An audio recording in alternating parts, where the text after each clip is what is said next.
From the Center for Advanced Study in the Behavioral Sciences at Stanford University, this is Human-Centered.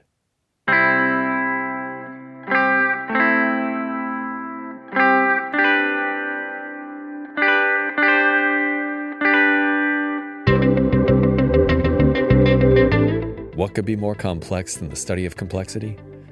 How about the mashup of complexity and economics? In this episode, renowned economist and complexity theorist W. Brian Arthur sits down with host John Markoff for a lively talk about his work exploring the interplay between technology and the economy. We'll hear them dive into Arthur's early work in complexity studies using simulated markets, his thoughts on hidden and emerging digital economies, the topic of automation, and the question of whether capitalism is flexible enough to survive these shifts.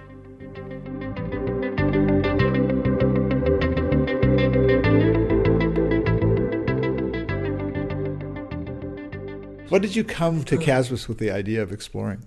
Quite a while ago, about 15 years ago or more, 20 years ago, I started looking at how technologies evolve, or how the whole collective of technology evolves since day one. Machines, steam engines, computers, the whole works. And I had figured out that it wasn't by Charles Darwin's variation and selection. Of course, there's plenty of that happens, but new technologies come about by being combinations of previous ones. This might sound very strange, but actually when you make a speech or any long expression, say in English, you're combining words and phrases and ideas that are already there. So when people invent technologies, what they're doing is combining things that are already there, whether they're computer processors or circuitry. So I came to CASBS really to investigate what I call evolution by combination or combinatorial evolution. You're going beyond technology. You're trying yes, to generalize. Absolutely. There have been CASBS scholars here in the past. Actually, one of the people invented a school of thought called the social construction of technology. And I was wondering if that necessarily is antithetical to the way you work at technology, or you could actually accommodate a sociological context for that integration idea. Yeah, I've read some of that stuff over the years.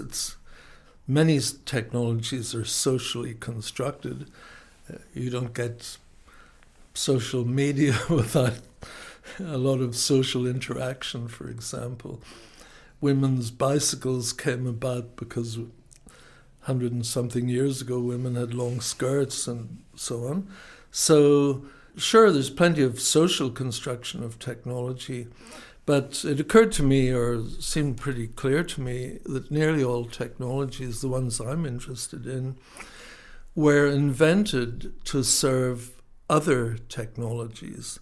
When radar came along, you're basically generating very high-frequency radio waves and bouncing that off some metal surface like a faraway aircraft.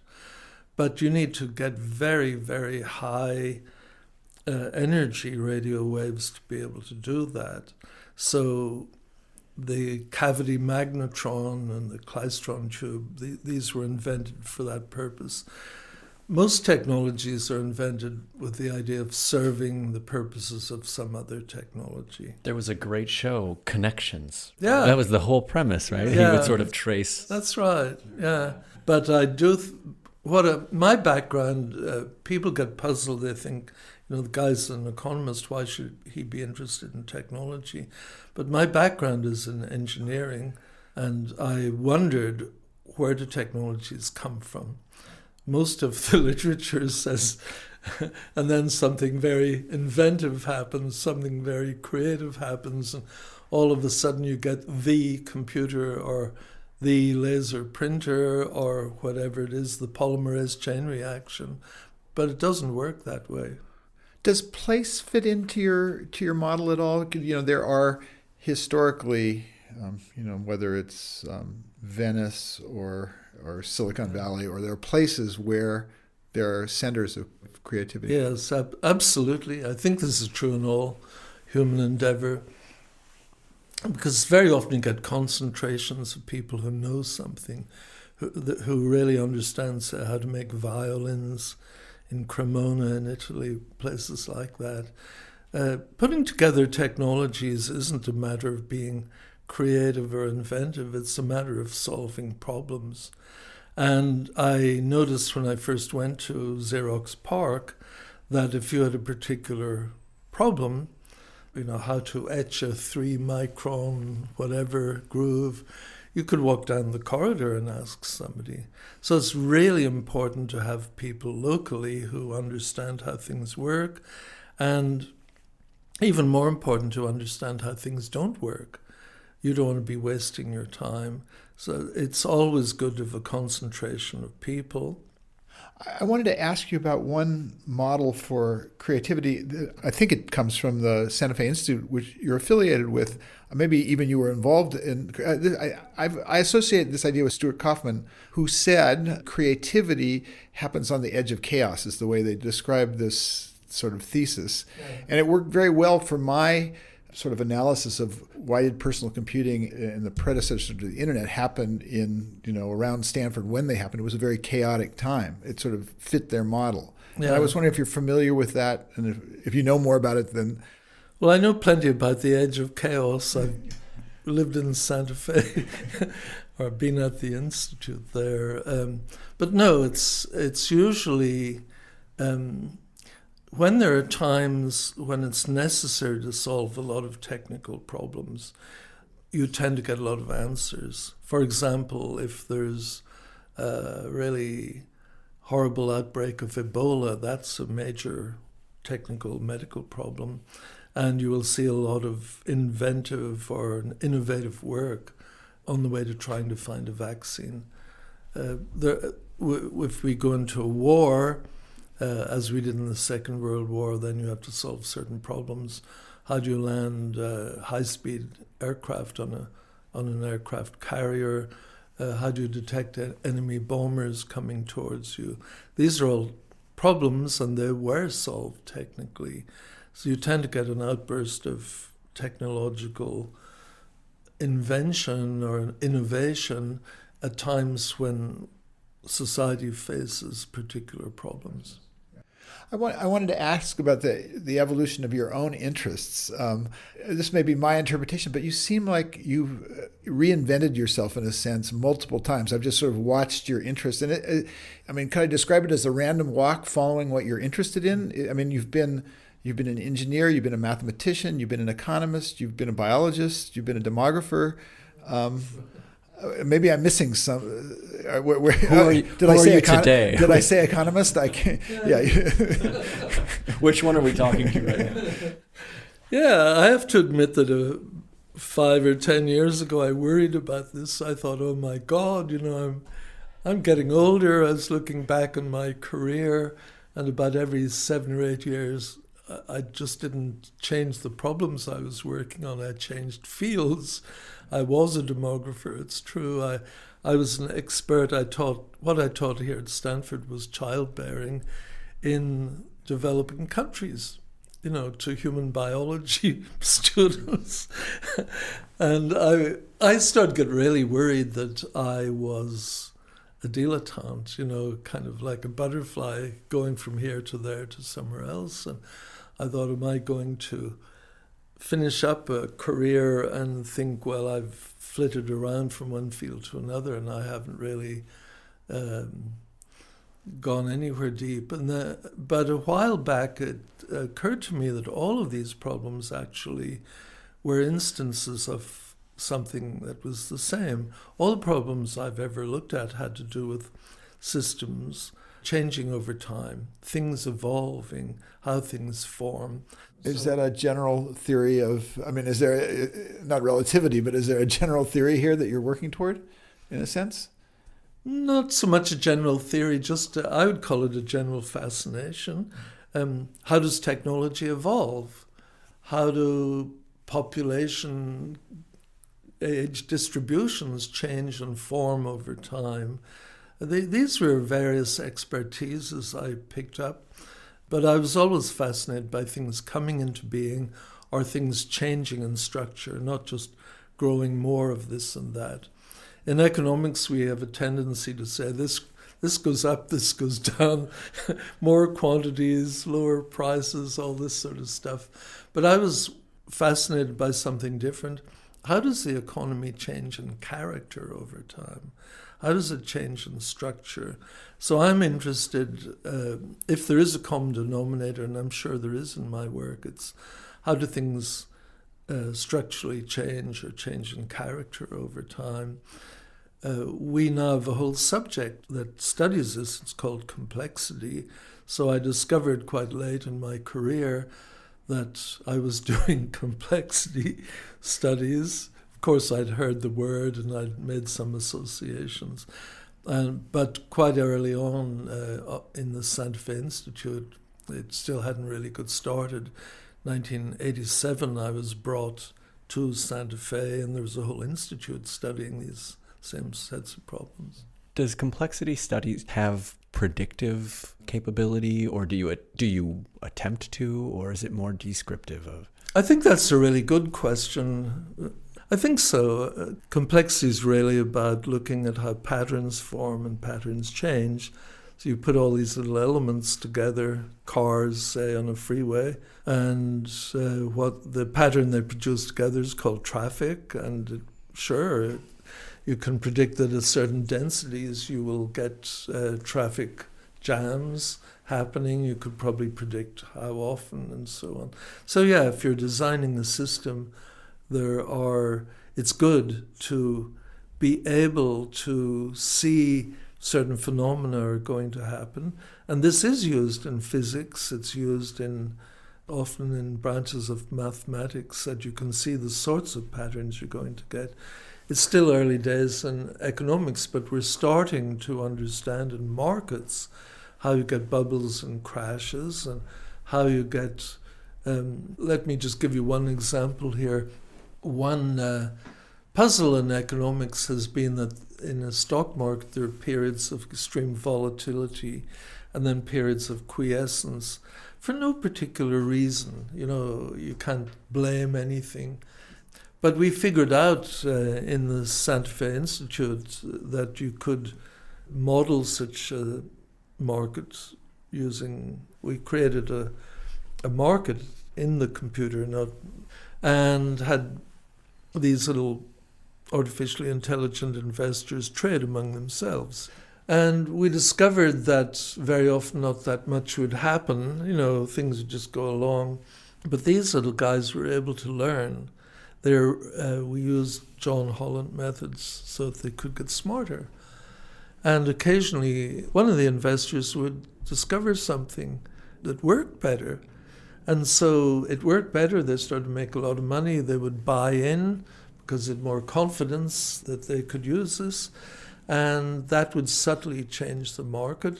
Could be 2 or 3 of them discovered the same thing. But that changed the market and changed the mechanics of the market. So everybody else had to shift. And so what we were seeing, and this was early days, 30 years ago, we were seeing what you call little cascades or avalanches of change ripple through the system. It turns out things like that they're not predictable, and this is more subtle. You can't predict when the next one will arise. You don't have enough knowledge to do that. But what you can predict is that will happen. You'll get periods of volatility and periods of quiescence. And just like you can predict that traffic jams will happen, but exactly when you can't predict. So this is general in complexity. There are many phenomena that you can predict. And again, I thought perhaps this was all somewhat artificial and cooked up in Santa Fe. But I began to read heliophysics, the physics of the sun. And in the physics of the sun, you can show that, with nuclear fusion happening and with the effects of gravity and the effects of electromagnetic effects, you get plasma ejections and you get magnetic loops. They could be the size of Jupiter. These things are huge. You can't predict when those are going to happen. It's a complex system, but you can predict that such things will happen and what their frequency might be and what their size might be. So this is general in a complex system. Something happened right before the holiday that here at CASBS that I wanted to ask you about because it was so striking to me. You got a call from the Swedish news agency saying that, I guess the right way to interpret it, you were on the short list for a Nobel Prize, and it just was, for me, it was an excruciating couple of days. I don't know what it must have been like for you to have to go through that. I mean, it just seemed like, what was it like to experience that? Oh. What had happened shortly before that was that there's some scientific institute creates a list, I think every year, of people, they're called citation laureates, who's really rigorously figured out citations are equivalent to people who get Nobel Prizes. And so somehow I'd been nominated. You were one of the... I was one of those. Yeah. And so then... I don't know what happened in Sweden. I wouldn't even conjecture. But I started to get calls or emails asking, where would I be at 3 a.m. and what is my phone number, and would I mind being called in the middle of the night? I think I had a couple of attitudes to this, which now I see as amusing. First of all, I was delighted that this happened. Then, of course, I thought it's highly unlikely. The reason it's unlikely is that the kinds of approaches I've brought to economics and ways of studying the economy are not yet central in economics. They may be in the future. So I thought, if I get a Nobel Prize, it's going to be a bit premature. So I thought it wasn't super likely. And truth be told, I went to bed that night, fell asleep. But I kept my cell phone on and next to the bed, woke up at 6 a.m, and I think they'd already given the prize out. My overall comment was, for about a week and a half, it was really fun to feel I had a horse in the race. And I thought, I'm going to extract every little bit of pleasure out of watching this horse. But I wasn't expecting it to win. How would you describe to someone who doesn't know any better, what were you nominated for? Well, I certainly know I've been nominated several times. I think the contribution would be to regard the economy as an evolving complex system. So rather than see an economy as, something like a structure with all the forces in balance, which is the standard way, seeing the economy as in equilibrium, and then something happens, oil prices go up and that equilibrium gets shifted. My view of the economy, not surprisingly, was to see it more like an ecology. This comes in, that changes, something gets driven out, other things happen. And so the economy is always forming and reforming. So along with the team in Santa Fe, roughly 30 years ago, we figured out a way of looking at the economy as an evolving complex system, not an equilibrium, an economy that looked much more like an ecology. And that's catching on. But if I were to make bets, the question would be, am I going to die first, or is the Nobel Prize going to arrive? I'd bet the first one. I heard from Mike Gaetani that you were quite excited by a talk that Wendy Cho gave a couple of weeks ago, which I missed. And I was just wondering if you could describe what she was focusing on and what sort of caught your attention. I very much like studies that combine a practical problem, a real problem with some real ideas. And these days I think in very much in algorithmic or computational terms. So when Wendy Cho gave the talk, it struck me the problem was extremely important that she was looking at. She was looking at gerrymandering in districts in the United States, and in some states it's quite extreme. So then the problem comes up if you followed all the rules properly, or even guidelines properly. Are there ways to redistrict where you could say things were operating normally and hadn't been gerrymandered? And she used some very sophisticated statistical methods. She was basically looking at all the possible combinations you could make of districts. This turned into then a huge problem that had to be solved by supercomputers if they were to meet the conditions. But the bottom line excited me. The bottom line, the outcome of her work, which I really did think was very good, was that politicians had been saying, hey, look, it might be gerrymandered, but, you show me something better. She was able to show something better with an awful lot of computation. The problem then came, how do you explain that to judges? How do you explain it to the Supreme Court? Maybe the harder problem, right? That's a harder problem. I don't think she's cracked that one yet. But it seemed to me, CASBS, where I am, I think one thing it does very well is have smart people looking at real-world problems, but taking a fresh look at these problems theoretically. These are not at all the questions I would have thought, but keep going. You wrote a piece a couple of years ago for McKinsey that your argument was sort of to redefine the way we look at economies from a prism of production to a model based on distribution. Yeah. And I guess I want to start by asking, what was the backstory behind that article? What brought you to that perspective? There's an article in 2011 where I pointed out that there are now two economies, a virtual, or what I'd now call an autonomous economy. I call it the second economy, which is digital, and then the physical economy. And we're seeing more and more of this.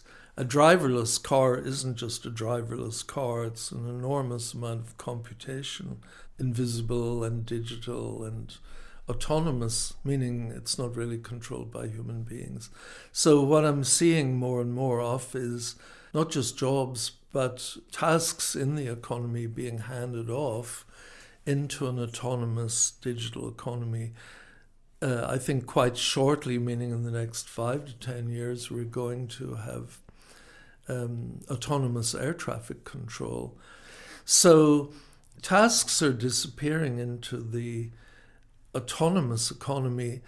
I started to wonder what AI was really about, what artificial intelligence was really about.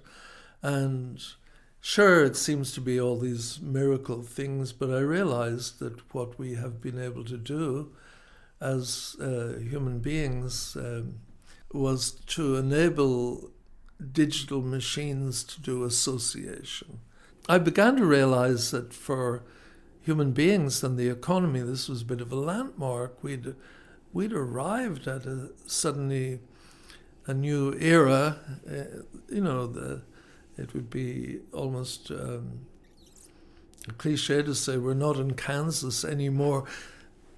What was new in the economy all of a sudden wasn't that we could have better agricultural production or better factories or have the internet. Suddenly, as human beings in the economy, we were able to make associations. In general, economists are worried as to whether this is creating a new scenario that will throw people out of work, and that's been debated for a long time, 15, 20 years, and in fact further back than that. And they fall into two camps that we're probably going to be okay. Humans always invent something new. So this is what you refer to as the Keynes point. Yes. Keynes had this article in the 30s. Yeah, thank you. Yeah, around about 1930, actually, John Maynard Keynes worried about this same problem. This is almost 100 years ago.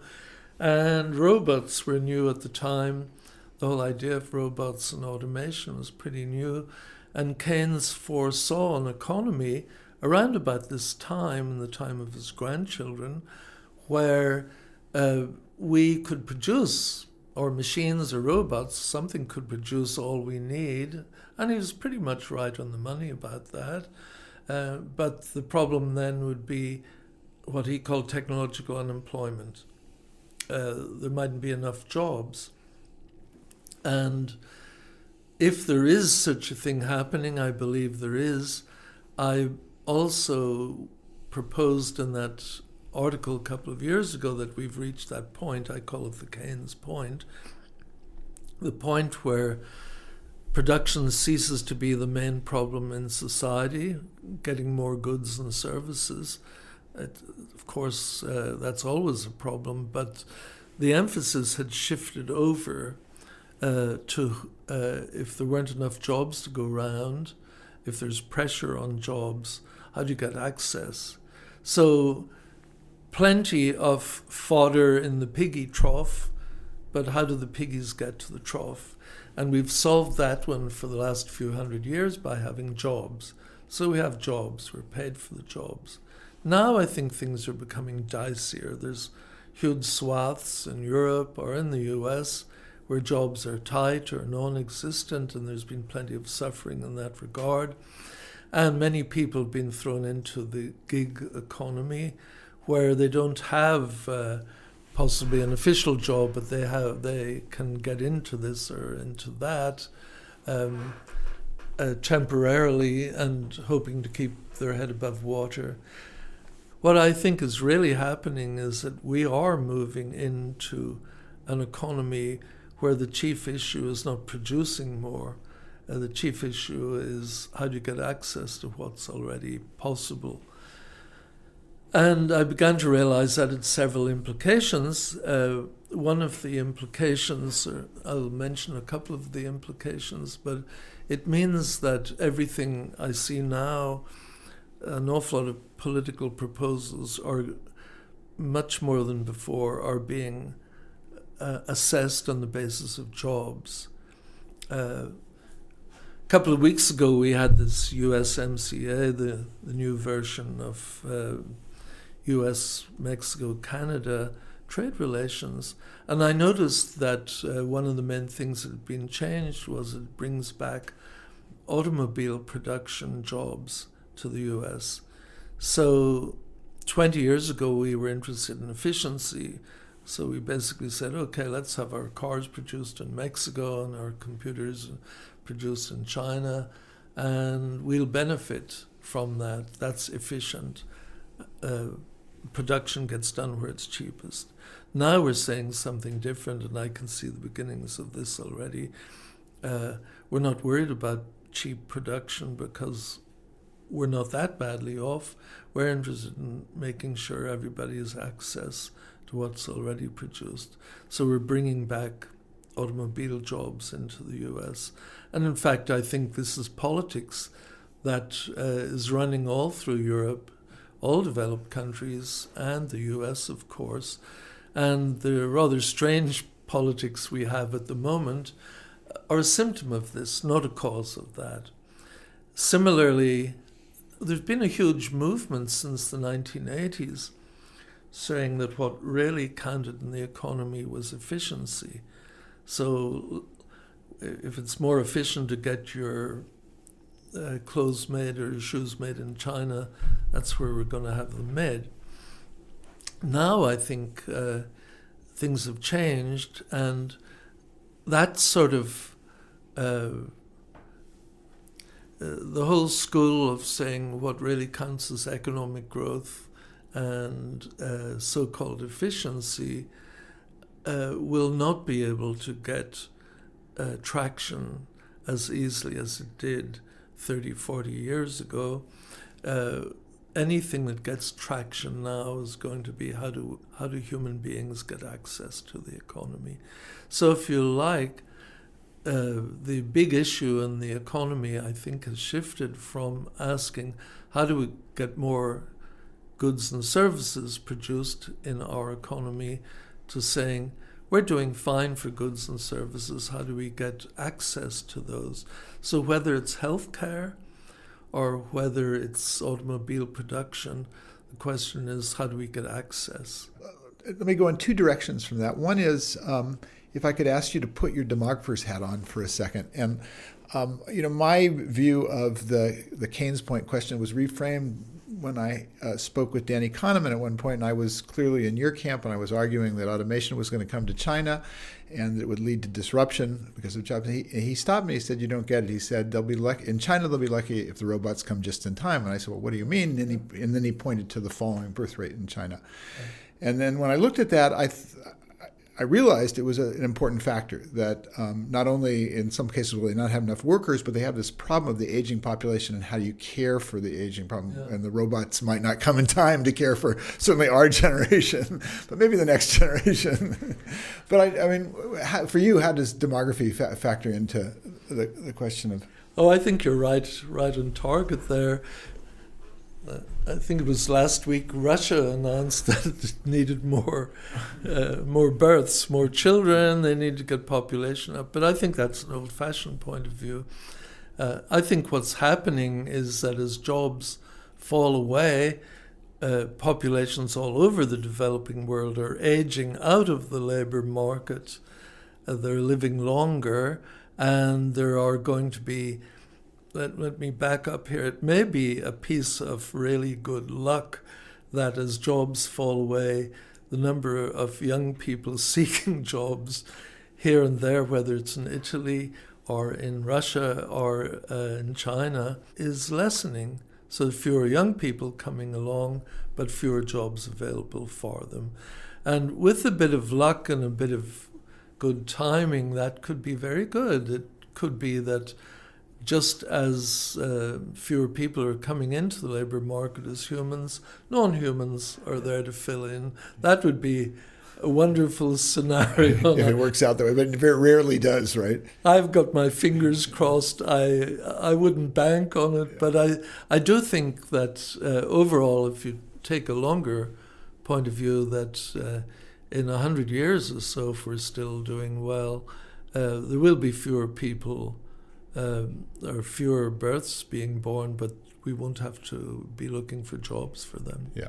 So on the other side of the equation, you pointed this distribution problem, and there's lots of evidence that in the developing world there is this increasing problem of the concentration of wealth, and that's a distribution problem, basically. Do you see a path to solving that? Well, I do, but whether there are many paths to solve that, whether they're politically feasible, I'm not so sure.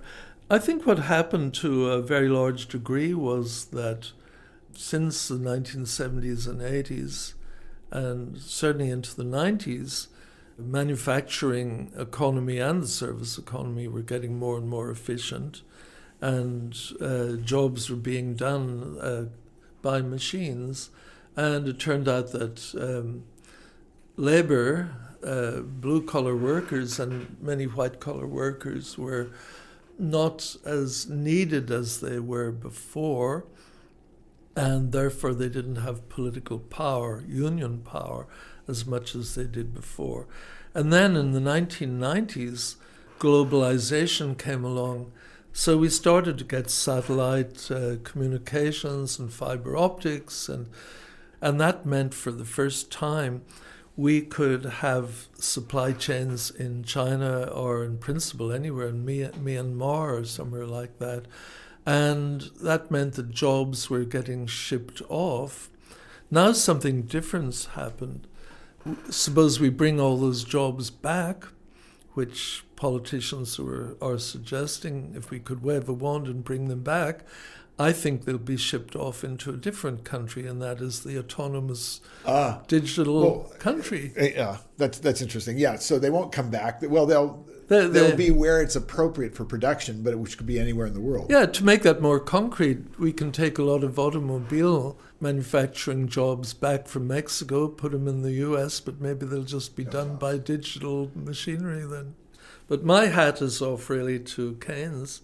Keynes had I think, a very accurate take on what we're going through right now. There's a strange thing, this is a bit like climate change, that people sometimes say to me, hey, we're in an economy in the US where unemployment is very low. There tend to be an awful lot of jobs. So what on earth are you talking about that there'll be a shortage of jobs? I don't know. I think what's happening is that not so much the jobs are disappearing as that whole industries are being redefined. So it may be that the healthcare industry gets redefined into many of us having automatic monitors, and that's monitored, say, by algorithms, and we visit certain labs. I mean, this is a sci-fi scenario, but I think it's more than possible within 50 or more years. And you could say, well, where are all the jobs? It's not quite that. That's not the right question. The question is, how are we going to organize ourselves that human beings are still necessary? A final point, based on your McKinsey article on this shift from production to distribution, do you think capitalism as an economic system is flexible enough to survive the shift you're describing? Yeah, I want to speak as an economist here, not as a private person. But yes, I think that capitalism, if that's has to do with ownership of productive means, all this sort of thing, is about as good a system as we've managed to come up with over a few hundred years.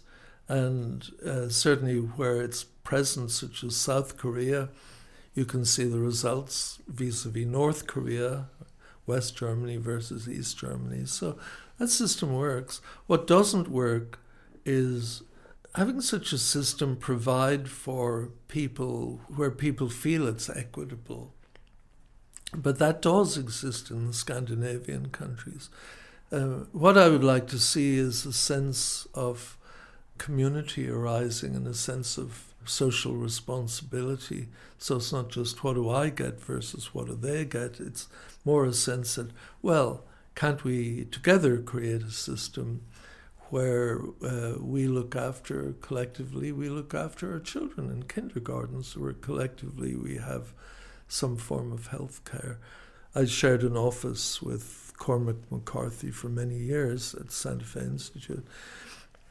And we discussed this quite a bit, but there was always a theme to Cormac's work, and that was that in the time when he was young and growing up, the 1930s and 40s, there was a very strong sense of moral direction in the U.S.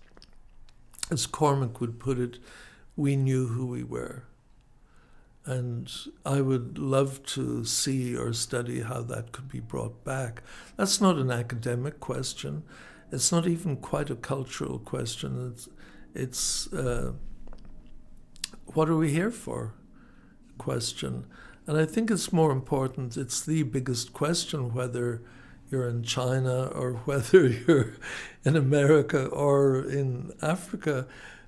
What are we here for? We've lost the main religions to quite a degree, certainly in Europe, but what are we putting in its place? 120 years ago in England, you would have said, well, it's empire, isn't it? In the time of Kipling and people like that.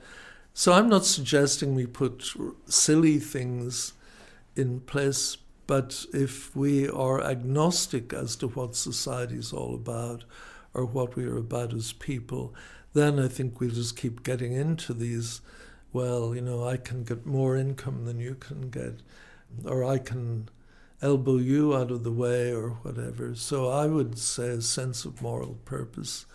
So I think that I would like to see a system, at least in the West, where we're saying it's not just what's in it for me, which came in heavily in the 1980s, but was already there, but what's in it for us, and how can we help each other and help the planet? I don't think that's an overstretch. There are countries that are run much more along those lines. So I think capitalism, yes, but shared responsibilities and a shared sense of community would make this pleasanter and more effective for everybody. Well, thank you for taking the time with us. And thank you indeed for having me. That was W. Brian Arthur in conversation with John Markoff. Be sure to check out the notes for this episode. We've got links to Brian's homepage at the Santa Fe Institute and some of the pieces he's discussed in this episode. Human Centered is a show from the Center for Advanced Study in the Behavioral Sciences at Stanford University. To learn more about the center and the rich work of current and former fellows, head over to our website, casbs.stanford.edu. And check us out at Twitter at CASBS Stanford. Until next time, thanks for listening.